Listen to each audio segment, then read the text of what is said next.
is hour number 2. That's drive time right here on the show that shakes the Southland, Clemson Sports Talk.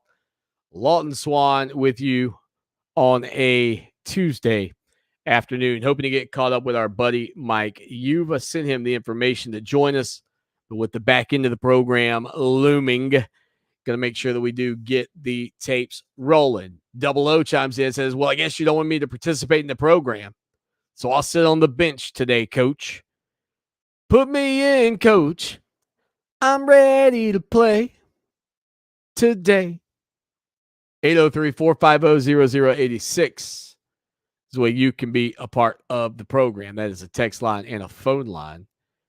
Looking forward to having each and every one of you be a part of the show. So please, anytime you want to join us, come hang out, have a good time, and spend some time with us talking about your Clemson Tigers. We've been kind of recapping the We're Number One video or TV show episode.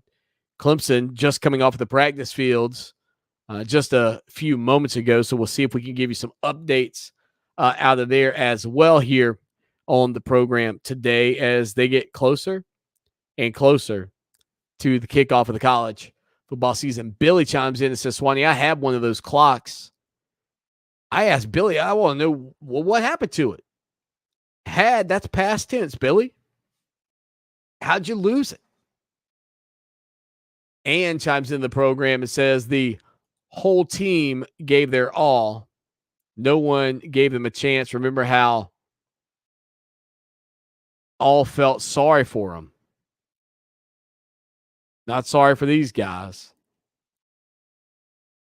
It really was a lot of fun watching, remembering, just spending some time in thought, if you will.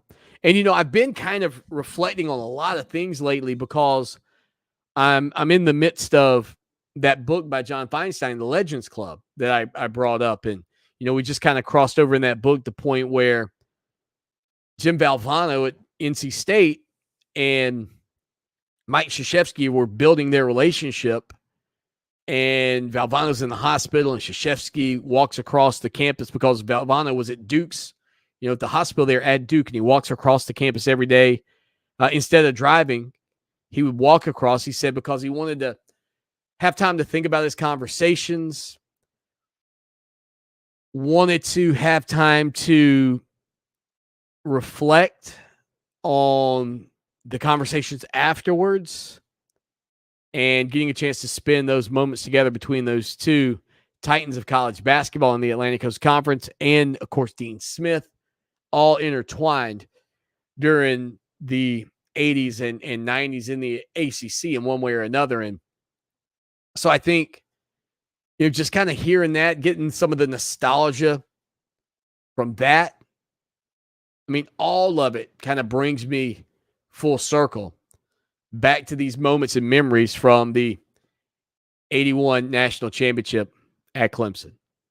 All right, Mike Yuva is in the building. We're going to get him on the line with us here in just a second. So, Mike, look, I know we're kind of doing this on the fly, so I hope everything's good here when we punch it up. But Mike Yuva joins us. Mike, buddy, how are you? Welcome into the program.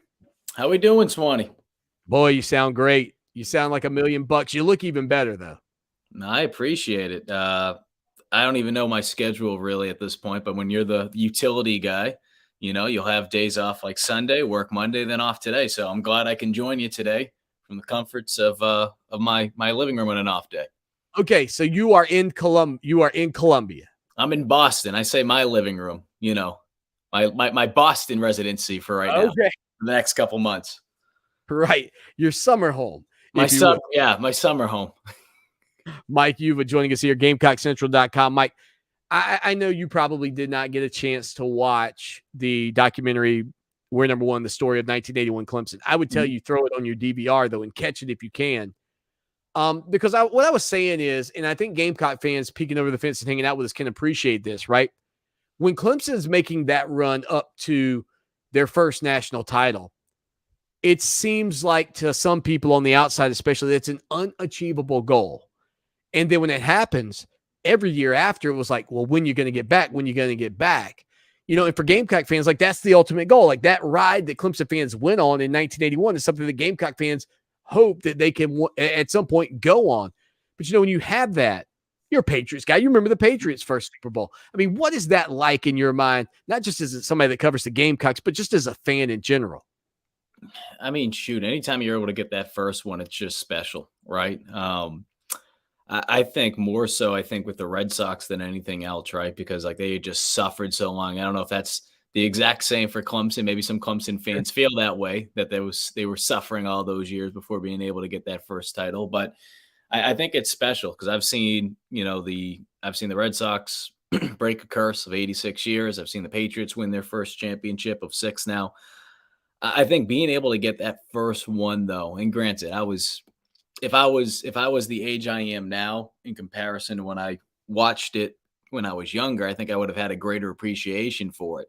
So I say that because I think for those people that were Clemson fans for a long time and they could appreciate it, I think there's some things that they knew in the moment. When you were younger, though, whether you be 10, 15 years old, and you watch that documentary now, you're probably able to appreciate it a little bit more than when you did at the time. So I think there's always something to be said about being able to get that first one. And for Clemson, I mean, look, they've obviously been a powerhouse for the last decade plus, but that team was so dominant.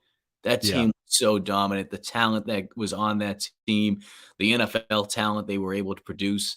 I haven't had an opportunity to watch it yet. I've seen snippets. I know Manny was on it, Manny Robinson, who I enjoy his coverage of Clemson, what he did for so many years. I know he's working over at the USC journalism school now. I'm looking forward to seeing his interview, and I'm looking forward to being able to watch the whole thing.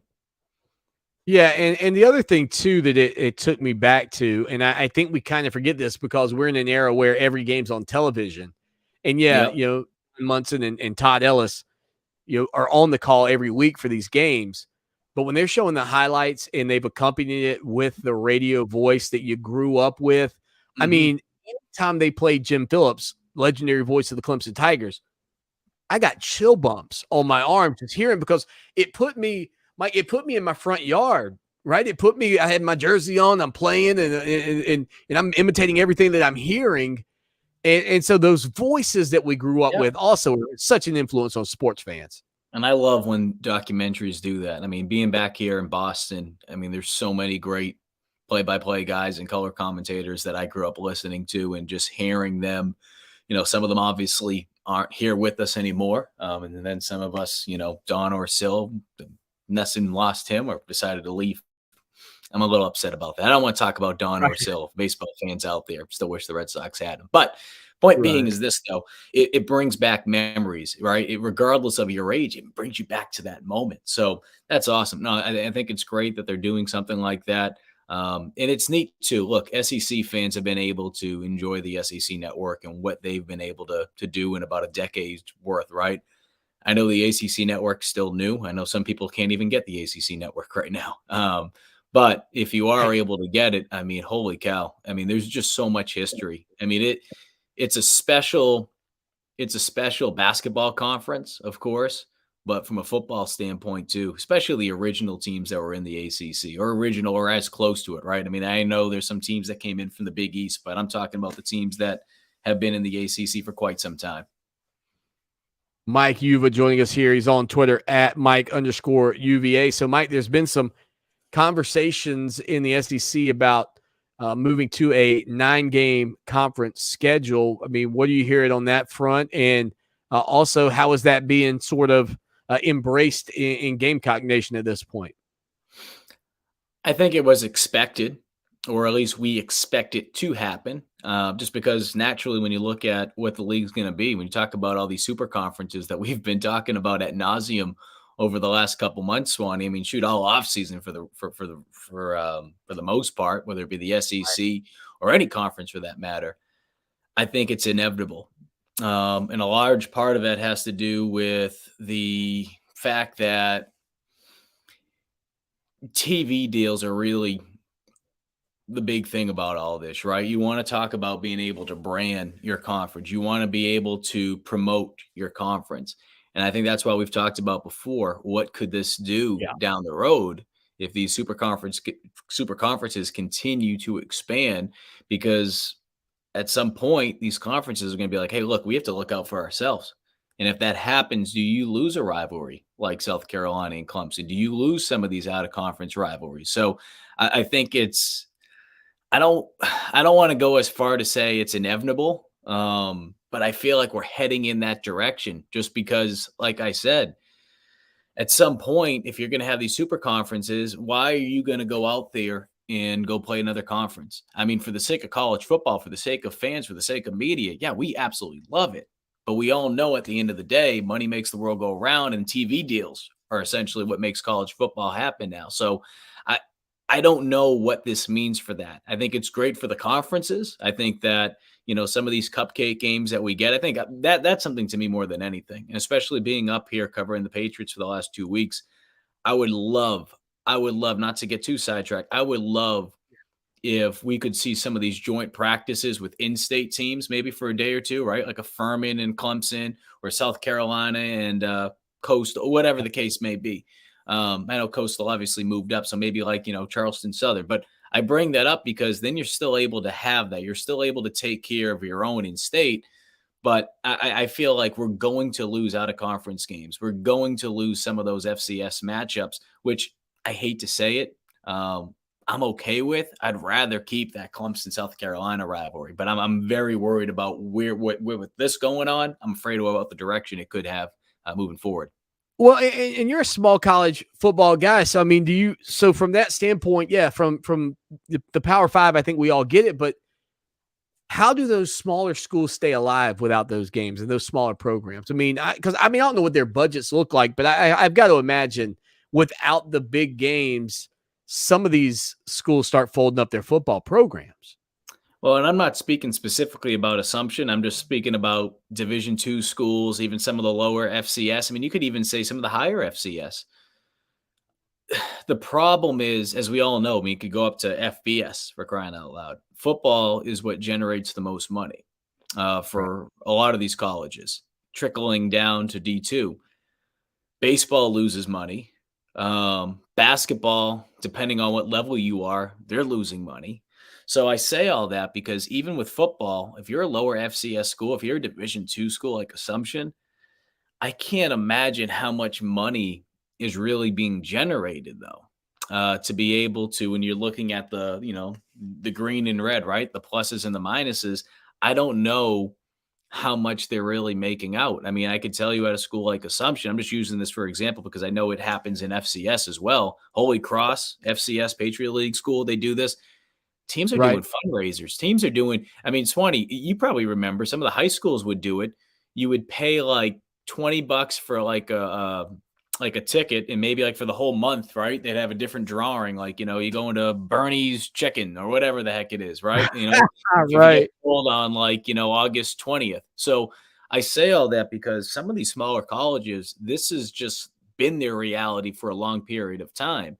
You keep doing this, I don't know what's going to happen to them. Now, on the flip side of it, I do know that some of these smaller colleges are able to promote themselves in ways that they weren't able to before, which is great because now they're able to take advantage of ESPN3 with all the different streaming that is capable. We see it more so with the FCS schools, but even some of these Division II schools and even some D3 schools are getting more attention to push out. That's great. I just don't know if that ultimately will be able to help them overcome it, especially if we keep heading in this direction. He's on Twitter at Mike_UVA. He covers the Gamecocks for Gamecock Central, part of the On3 network. So, Mike, it was an interesting week for Tiger baseball fans as Monty Lee ends up returning to South Carolina. I'm okay with it. I mean, it's not he's not a football coach that was making $8 million a year. The man's got to work. He had a lot of success there. He's going to be embraced there. There are several transfers that have made their way in there, Ricky Williams and others. Just your thoughts on Monty Lee's arrival here in Columbia on Coach Kingston's staff. I said this the other day on Twitter. As an outsider, I've always enjoyed the sports hate. That's what we keep calling it, right, Swanny? Sports hate. Right. between USC and Clemson. But to see so many Tiger fans speak highly of Monty Lee after landing back on his feet with the Gamecocks just goes to show how respected he is. And I heard the same from USC fans when he was coaching at Clemson. And, I had an opportunity one of the first days on the job at Watch Fox. I was with, oh boy, I think I was with Rusty Sharpie. I was with Corey Miller, I worked with at Watch Fox. I was with Monty Lee. We were at the Blue Marlin. And I had only been there for a couple days, and Monty could not have been more receptive. I don't know how I got a seat at that table to eat a steak. I mean, someone bought me a steak at Blue Marlin. I'm like, wow, I'm coming from little old Greenville, Mississippi, and I'm eating steak with the head baseball coach at Clemson. But I say all that because you didn't feel that way. You felt like you were just sitting next to a normal person. Like, I didn't even realize he was the head coach at Clemson until a couple minutes in when I was like, someone said like, oh, that's blah, blah, blah. I'm like, really? So he's just such a likable guy. And obviously with his track record of the success that he was able to have at South Carolina, it's a good fit. It's a good opportunity for him to stay in state. He knows this market so well from a recruiting standpoint. I mean, there's some coaches in Swanny, cut me off if I'm wrong here, because this is from an outsider watching Clemson over the last couple of years. It just didn't work. It just didn't work over at Clemson. He's still a very good coach. He's still very good when it comes to recruiting. It wasn't able to all come together. And that's all right. That's okay to see. I mean, South Carolina, not the exact same situation. But, I mean, look at Frank Martin. I still think Frank Martin's a very good coach. I think he's going to have success at UMass. He wasn't able to turn that into more success after that Final Four run. So I think with Monty Lee, keeping him in state, huge hire for South Carolina. And for a guy like Mark Kingston, he's not stupid. He knows his back's in the corner. He needs to do everything he can to be able to create that energy in the building and then externally too to the fan base. From what we've seen from the transfer portal, I know Tiger fans, I know it's a lot of former Clemson players, but from the recruiting standpoint, from the transfer portals, being able to bring Monty Lee in, I think Kingston's doing everything he can, knowing like, hey, this is it. We have to be able to make the tournament, somehow get to super regionals, perhaps. I don't know if that is necessarily the bar that needs to happen. I'd say it's close to it. I think he's doing everything he can to be able to create some type of energy right now. Oh, I agree 100%. Again, Mike Uva with us here on the program. All right, so final thing, Mike, about 2 minutes or so, the Gamecocks got another big-time commitment. Xavier McLeod, I believe is how you say the young man's name. Give us some insight into the defensive prospect. Yeah, you mentioned Xavier McLeod. That was on Thursday. And then on Sunday, another defensive lineman committed to South Carolina. And, Hardy from Georgia. I mean, just another absolutely big-time pickup. So South Carolina has been able to do a tremendous job of landing some big-time defensive linemen. And I've said this before. I understand Clemson fans are going to be like, well, Marquis Anderson was the only one we were going after. South Carolina and Clemson aren't on the same level right now when it comes to recruiting. And that's all right. But South Carolina needs to be able to do what they have been doing. I think they've been doing at a very high level. In the fact that they rank as high as they do right now. I believe we have them on 18 on the consensus on-3 recruiting recruiting rankings for the class of 2023. I think it just goes to show that Beamer and this coaching staff have done a tremendous job. So Nicholas Harbor, 5-star from Washington, D.C., he's going to be visiting South Carolina on September 16th when they play Georgia. Big opportunity. South Carolina is in the mix with him. I think right now Michigan has like the slight advantage and LSU as well. But South Carolina is right in the mix, and he's a guy that hasn't had an opportunity to visit South Carolina yet because he's a stud track athlete. So this will be one of his first opportunities to come down here and see what Columbia is all about. If they could somehow beat Georgia, holy cow, what a way to be able to introduce him to Columbia. Mike, buddy, always appreciate you, man. We'll talk to you soon. All right, Swanny, appreciate it, buddy. Mike Uva. We'll hit a break. We'll come back with more right after this. All right, everybody. Thanks for hanging out with us. Let me get this in and get you to a little backdrop. And we'll get you a little music. And we'll come back in just a second.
Back at it on a Tuesday. That was Mike Yuva, GamecockCentral.com, a part of the program. 803-450-0086. Text line, phone line. Be a part of the program anytime. And thank you for hanging out with us. Again, I know I've got the phone line set up, okay? If you call in, it rings on the air. That's going to be weird for everybody listening at home, but hey, that's just the way it is. I don't know if that's the case or not. I am assuming that it will still work and I'll still be able to take calls and have you be a part of the program. So if you want to call us, you can, 803-450-0086. If you've got questions, etc., we can get into that as well. Now, yesterday we talked about the teams that I thought would likely fall. The teams that I felt were, I don't want to call them overrated, but I think I have concerns about them getting through their schedules unscathed. And I said, look, I think Clemson is close. I'm not saying that Clemson is necessarily on my list for that, but I think they are close. Because I, too, like you, I have to wait and see. Like, I have to trust the coaching staff. I have to wait and see the production. If Clemson's flat or not playing well against Georgia Tech, then convincing me that they could lose 3 or 4 games won't be hard. It won't be hard. Because I know they've got Notre Dame looming. I know they've got NC State. Like, I understand that there are games on their schedule against really good quarterbacks that they could lose. But as it pertains to the Atlantic Coast Conference in terms of predicted order of finish from the experts at CBS, here's what you're looking at. They've got Clemson ranked as the most overrated team. Now, some of you yesterday, when I said, well, I think Clemson could be one of those teams that finishes lower than expected, some of you probably were booing at your radios. Swanny, you don't know what you're talking about. And maybe I'm wrong. Maybe I'm wrong. But I think it is going to be, without seeing this team's production, I think it is hard not to make the assumption that they could have a tough year based off of what you saw a year ago. But CBS Sports ranks Clemson as the most overrated team in the entire ACC. Now, there are some people out there, experts. My father always told me X has been, spurt, a drip under pressure. There are experts out there that have Clemson in the college football playoff. They got Clemson playing for all the marbles. And here's an outfit saying, you know what? Most overrated team in the league. Here's what Dennis Dodd said about your Clemson Tigers. He said, the Tigers may indeed win the ACC. Maybe last year was a speed bump, but I really need to see it first, as well as the defense may perform. And it's good. DJ Uyunglele will have to live up to his expectations. Ha ha. If not, well, the ACC is too strong now for the Tigers to be able to slog through mediocrity. Watch out for Wake Forest, NC State, Florida State, and Miami. It is unwise to grandfather Clemson into the title game just yet. And so that kind of goes back to what we were saying yesterday, too, about this league.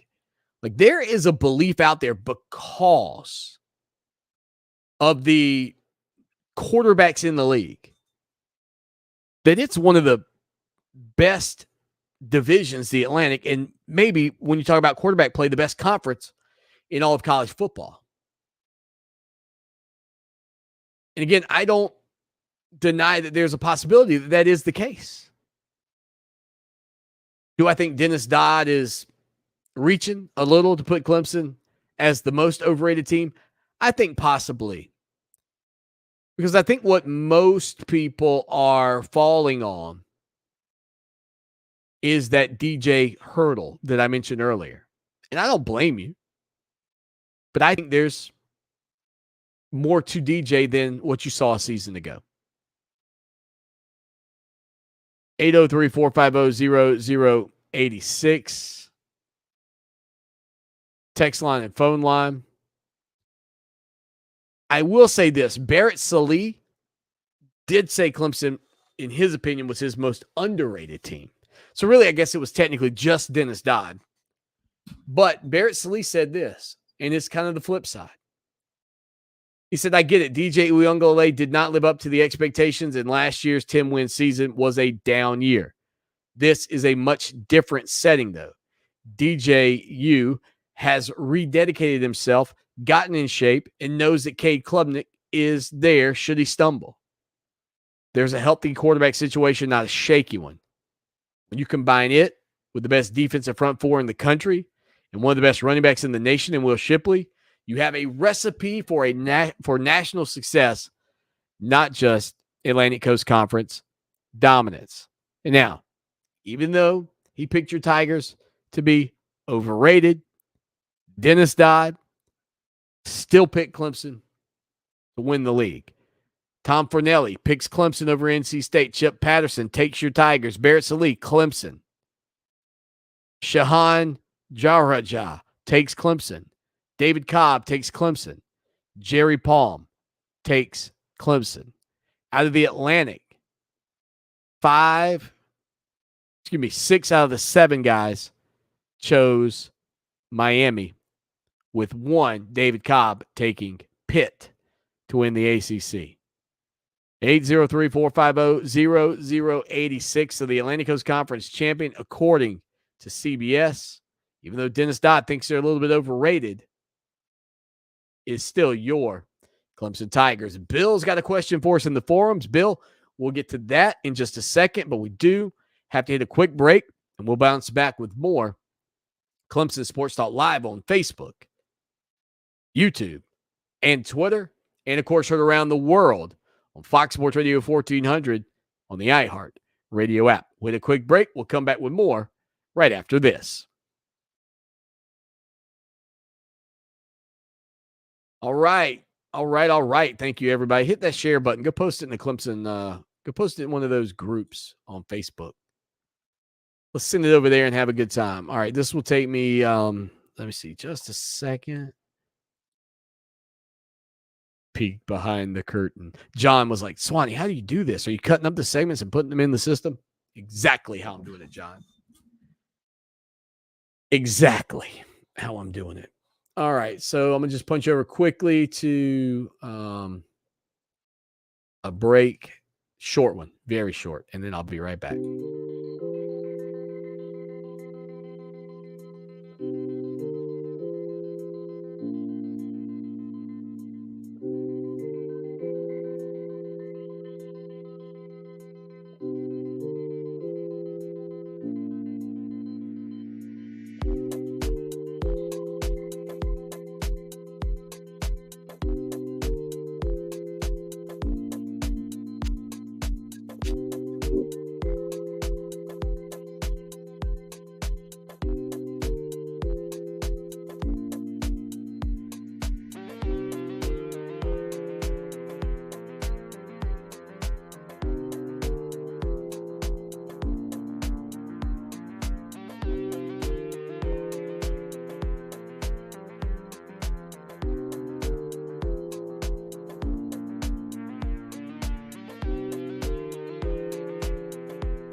show that shakes the Southland. Clemson Sports Talk, Lawton Swan, hanging out with you on a Tuesday. Like, share, subscribe, tell your friends and neighbors and your friends' neighbors. You might not know your friends' neighbors, but I bet if they're Tiger fans, they'll want to listen and hang out with us. And looking forward to connecting with you all.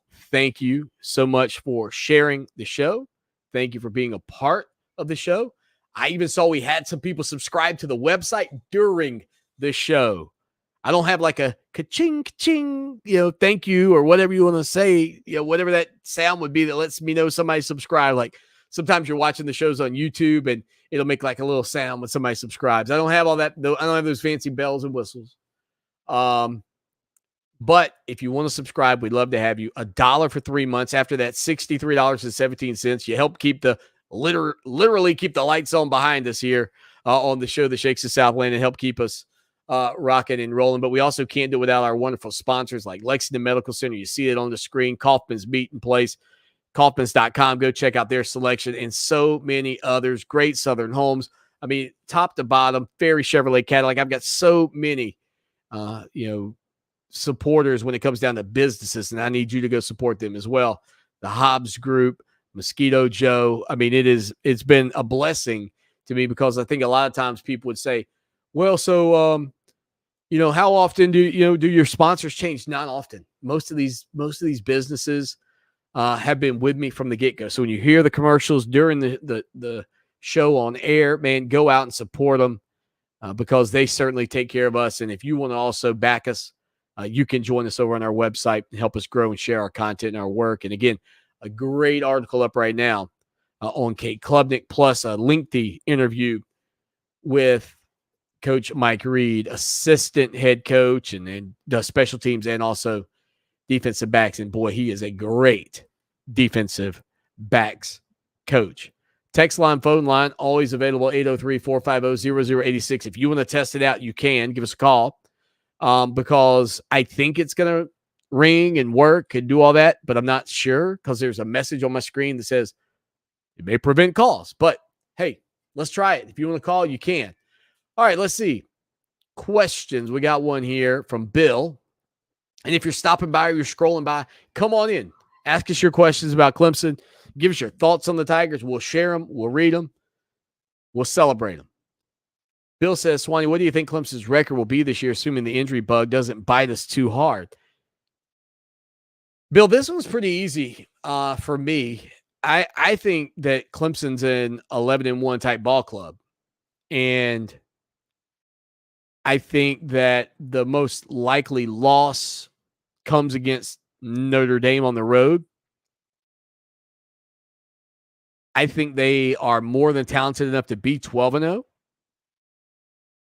And I think if that injury bug bites you, Bill, you're probably looking at 9-3 in the regular season, maybe 8-4. I mean, and I think and that's a pretty wide range when you've been a team that's sort of been you're probably going to be 12-0 or 11-1 or maybe 10-2 at worst, right? Like you're at worst just doubled in terms of losses. I think most likely 3 losses is the max you'd see at this point.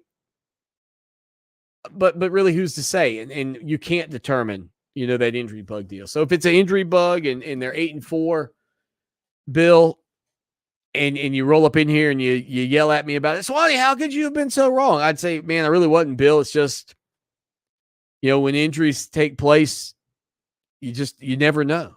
You never know what's gonna happen. So from that standpoint, I really think it's an 11-1 team. I think they're going to be sharp offensively, much better than they were a year ago. I think you get some positive news on Adam Randall at wide receiver. I think if Joe Ngata can stay healthy, if Adam Randall, again, like I said, comes back, you look at the Collins, Bo and Dakari. I mean, I think you feel pretty good about it. Antonio Williams sounds like he's been pretty impressive. I don't think you have like this, oh my gosh, we're such a struggle. I think you have to give the benefit of the doubt to DJ that he's going to be a better player than he was this time a year ago. Again, you can always subscribe to our YouTube channel, tinyurl.com/Clemson Sports TV. We are on Twitter and Instagram at Clemson Sports. Really trying to push that Instagram, man. That thing, Instagram is a different bird. I mean, Instagram is really a different bird. And so just trying to crack the nut that is Instagram is one that is definitely unique. And anybody that's figured that out, bravo. I salute you. I salute you. Again, if you watch the documentary, we're number one. Let us know your thoughts on it. I thought it was great. I played a couple of clips from it, just some short snippets in hour number one, shared some classic Clemson memorabilia. But again, it is week one in the league. As I noted earlier here on the program, and again, Florida State and North Carolina both going to be playing in what's officially dubbed week 0. And I'm okay with that. I know some people get kind of weird about some week 0 combos. Not me. I mean, when you grow up in 2A football, you understand week 0 because your team's probably playing in it. But Saturday at 5 o'clock on the ACC Network, Duquesne at Florida State, their first ever meeting. Our buddy Roddy Jones will be on the call. Hopefully we can get hooked up with Roddy before that game. Florida A&M at North Carolina at 8:15. Matt Berry, who used to be a personality right here on Fox Sports Radio in the Midlands, going to be on the call for that one. And those are the two Atlantic Coast Conference team opening up week 0 of the season. And the ACC, again, has 5 teams ranked in the top 25, and that does not include one of their, what I'm going to call a primary partner, Notre Dame, who's in the top 5. So 5 ACC teams plus Notre Dame. So a lot of opportunity in this league for these teams this year to prove their worth nationally. And again, it all gets going 5 o'clock on the ACC Network on Saturday with Duquesne taking on Florida State. We had a quick break. We'll come back. We'll put a big old bow on the show that shakes the Southland right after this.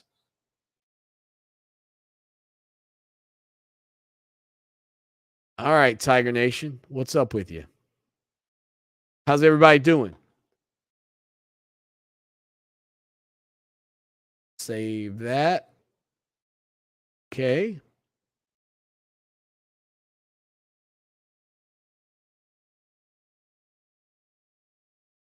Yeah, it's always, I like doing the live show. It's fun like this. It's different because you guys get a little peek behind the curtain, but not too much, I guess. Say. The weird part is you don't really get to hear the intros and outros. For me, at least. That would be weird. Segment 8. Again, thank you to whoever subscribed. It's either 1 or 2 people subscribed during the show today, so that's awesome. I hope you'll stay on with a 63-17. It makes you laugh. Makes you feel good when you say it. Rib your Gamecock buddies a little bit. All right, I'm going to put you all in a quick break, and then we'll come back, and we'll put a bow on the show. This break should not be very long.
Final segment on a Tuesday afternoon, the show that shakes the Southland, or as they said in the olden days, the show that shaketh the Southland. Lawton Swan, Clemson Sports Talk. Thank you for being a part of this program. We have so much fun. We had a chance to recap and look back at that incredible show on the ACC Network. Not a lot here today on the program. Didn't get a chance to give you a whole lot out of Clemson. We will have more coverage of your Clemson Tigers coming up in just a little bit online. So make sure you follow us on all our social media channels at Clemson Sports on Instagram and YouTube, on Instagram and Twitter, and then at Clemson Sports Talk on Facebook. So I think that's it. Oh yeah, we're on LinkedIn too. We started posting stories on LinkedIn, and we try to stay as busy as we can on our social media accounts. Text line, phone line, be a part of the show anytime. If you want to give us a call, you can. By the way, it was Nick, longtime listener, who has come in as a premium subscriber. Thank you, Nick. Appreciate your support. Nick put the $1 down for 3 months. And if he likes what we give him online, he's going to stick with us, I hope, for $63.17 for a year. And I get it, man. Gas prices are coming down. That's positive. Our prices did not go up. Inflation did not affect Clemson Sports Talk. $63.17. If you like what we do, it's like 17 cents a day to come hang out. If you just say, Swanny, I think it's worth 17 cents a day for 1 year. And we literally do this show like 50 weeks a year. I challenge Colin Cowherd. I challenge any of those national radio show hosts to tell me that they do their show 50 weeks a year. Maybe it's 48, maybe it's 49 and a half.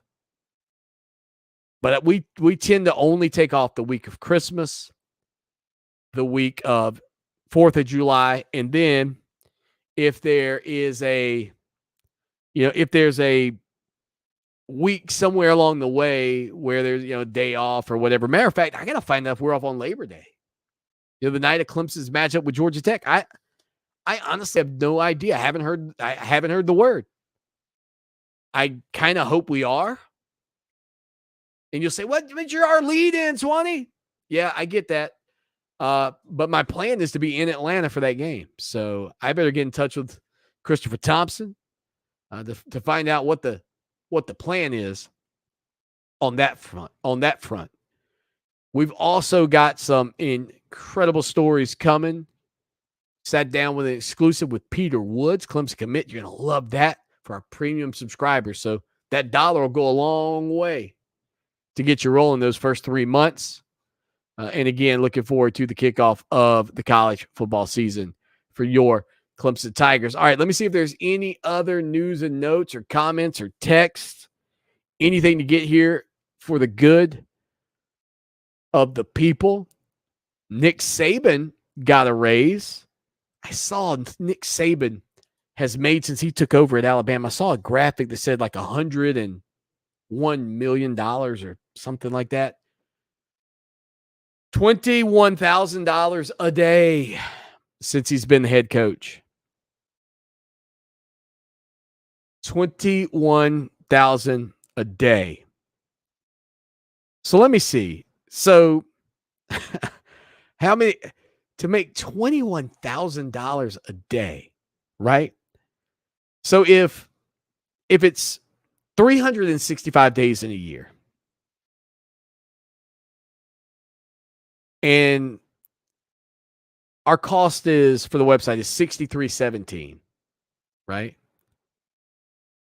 So that's 17 cents a day, like I just said a few minutes ago. And he's making $21,000 a day since he's been there. So I need to divide 21,000 by about 17 cents. I'm going to need about 123,000 of you to register on our website ASAP. About 123,529 to be exact. I'm going to need you guys to register over on our website so that I can hit Nick Saban status. That would be $21,000 a day. That's more than the number of people that can attend a football game in Death Valley. Yeah, I'm going to need you guys to come in the boat. That would be nice. Half of you. How about 60,000 of you want to support your boy Swanny? Golly, that's a lot of money, isn't it? $21,000 a day. Nick Saban. He got an extension and a raise. Alabama's Board of Trustees approved a 1-year extension and a raise for Saban earlier today that amended the deal that runs through February of 2030 and will pay him an average of $11.7 million a year. That edges Saban's annual compensation over Kirby Smart, who defeated Saban in the national championship game. Kirby makes 11.2 over 10 years. How many of you right now are sitting at your job or driving home from work thinking about that time you were sketching up football plays back in the day and thinking, what was I doing? I could have been a contender. I could have been cashing some big checks right now. Instead, I'm driving to my 9 to 5, listening to the most handsome man in sports talk radio. Yeah, I said it. Swanny talking about Nick Saban bringing in some serious some coin. $11.7 million. Holy smokes, that's a lot of money. Again, thank you to all our texters. Thank you to everybody who chimed into the program. Thank you to Nick for subscribing. Thank you to everybody that's catching the rebroadcast of this in the AM. How's that coffee taste, peeps? We got to get out of here. We'll be back tomorrow on Wednesday at 4 p.m. on Fox Sports Radio 1400 the Midlands, around the world on the iHeartRadio app, and live right here on YouTube, Twitter, and Facebook. Until then, as always, y'all take care now. And of course, go Tigers.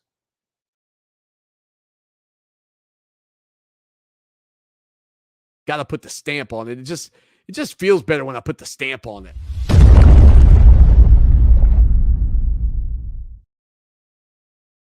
All right, everybody. We'll see y'all tomorrow. We got to get out of here. Y'all take care. And as always, go Tigers.